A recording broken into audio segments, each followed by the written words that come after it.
Hello all, welcome to Vinsha food recipes. ఈరోజు నేను chicken dum biryani చేసి చూపించబోతున్నాను. దానికోసం 1/2 kg చికెన్ తీసుకుని శుభ్రంగా కడిగి దాంట్లోకి 1/2 టీ స్పూన్ పసుపు, టేస్ట్కి సరిపడా కారం, salt, 1 spoon garam masala, 1 spoon chicken masala, 1 spoon biryani masala add చేసుకోవాలి. 4-5 పచ్చిమిర్చి చీరికలు, అల్లం వెల్లుల్లి పేస్ట్, సన్నగా కట్ చేసి పెట్టుకున్న కొత్తిమీర, అలాగే పుదీనా యాడ్ చేసుకోవాలి.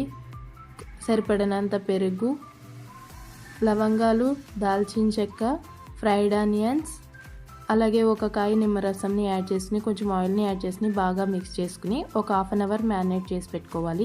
తర్వాత ఒక గిన్నెలో వాటర్ వేసుకుని మసాలా ఐటమ్స్ని వేసుకుని అల్లం వెల్లుల్లి పేస్ట్, కొత్తిమీర, పుదీనాను కూడా యాడ్ చేసుకుని సాల్ట్ని యాడ్ చేసుకోవాలి.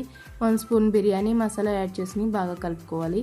తర్వాత నేను ఇక్కడ రైస్ని 3 కప్స్ తీసుకున్నాను. 1.5 cup basmati rice, 1.5 cup normal rice నానబెట్టి పెట్టుకోవాలి. ఇలా రైస్ మరిగిన తర్వాత బియ్యంని యాడ్ చేసేసుకోవాలి.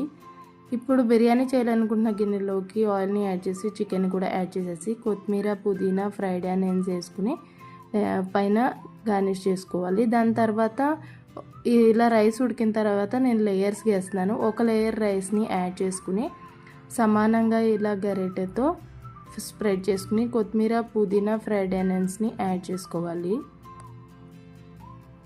దాని తర్వాత నేను ఎల్లో మరియు ఆరెంజ్ ఫుడ్ కలర్ని యాడ్ చేసుకుంటున్నాను.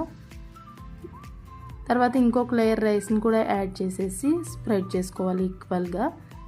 తర్వాత దాంట్లోకి కొత్తిమీర, పుదీనా, ఫ్రైడ్ ఆనియన్స్ని యాడ్ చేసుకోవాలి.